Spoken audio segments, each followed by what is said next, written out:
In a quiet town called Marwood, there was a school where two worlds existed. One world belonged to the rich students, who walked with confidence, expensive shoes, and loud laughter. The other world belonged to scholarship students, who walked quietly, trying not to be noticed. And in that school, there was a boy named Kael. Kael was poor.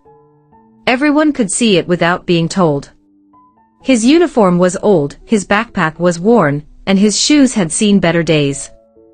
But Kael had something most people didn't notice: he was intelligent and kind. On the other side, there was Elaris. Beautiful, rich, admired by everyone. She was the kind of girl people stared at without realizing. But Elaris had one problem. She believed people like Kael didn't matter. One Monday morning, the teacher announced a group project. And fate placed Elaris and Kael together. The moment she saw his name, she frowned. Seriously, him? Kael heard her. But he said nothing. He had learned long ago, silence was safer than rejection. From that day, they were forced to work together. Elaris avoided him.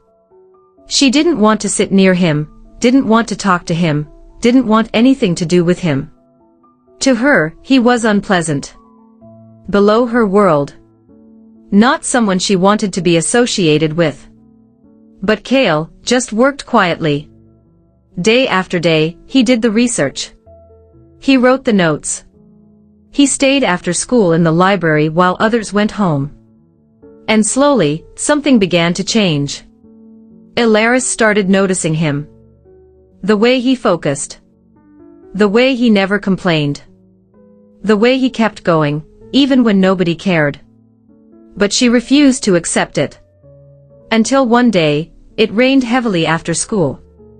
Elaris stood under the school corridor, frustrated, without an umbrella. Then Kael walked up to her. He said nothing at first. Then quietly, he handed her his old umbrella. "You'll get sick," he said. Elaris looked at him, confused. "What about you?"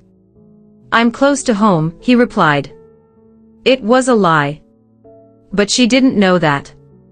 And for the first time, she felt something she couldn't explain. Not disgust. Confusion.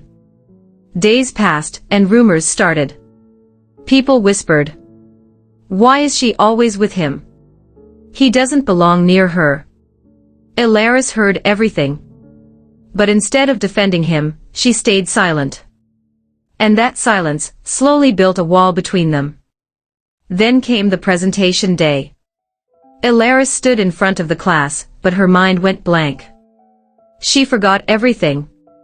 The room grew quiet. Then Kael stepped forward. And without asking permission, he helped her.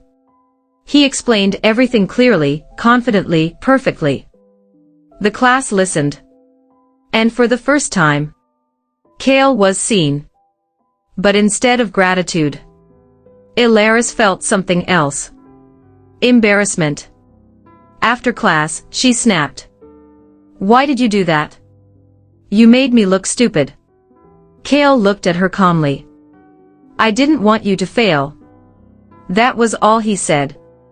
Then he walked away. And something inside Elaris felt strange. Like she had just pushed away something she didn't understand. After that day, Kael stopped trying. He became distant again.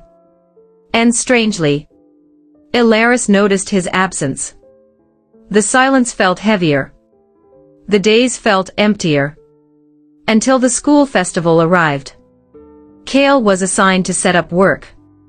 While others enjoyed the event, he worked alone under the sun, lifting heavy equipment, fixing broken systems. And Elaris saw him. Really saw him. Not as poor. Not as different.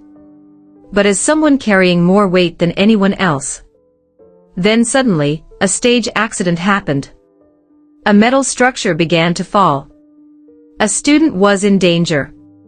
And before anyone could react, Kael ran forward. He pushed the student away. But the structure hit him instead. He fell. And everything went silent. Elaris ran to him immediately. For the first time, she didn't care about pride, or status, or what people thought. At the hospital, she stayed beside him. Quiet. Shaken. "I was wrong about you," she whispered. Kael didn't answer right away. Because he already knew how she saw him. But now, something had changed. Days passed, and Elaris began to change. She waited for him. She talked to him gently. She started seeing him as a person, not a label.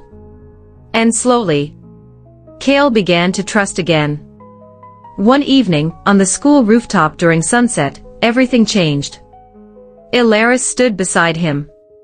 And softly, she said, "I like you." Kael stayed silent for a moment. Then he looked at her. Not because she was perfect, but because for the first time, she truly saw him. And sometimes. To be continued. Please like and subscribe.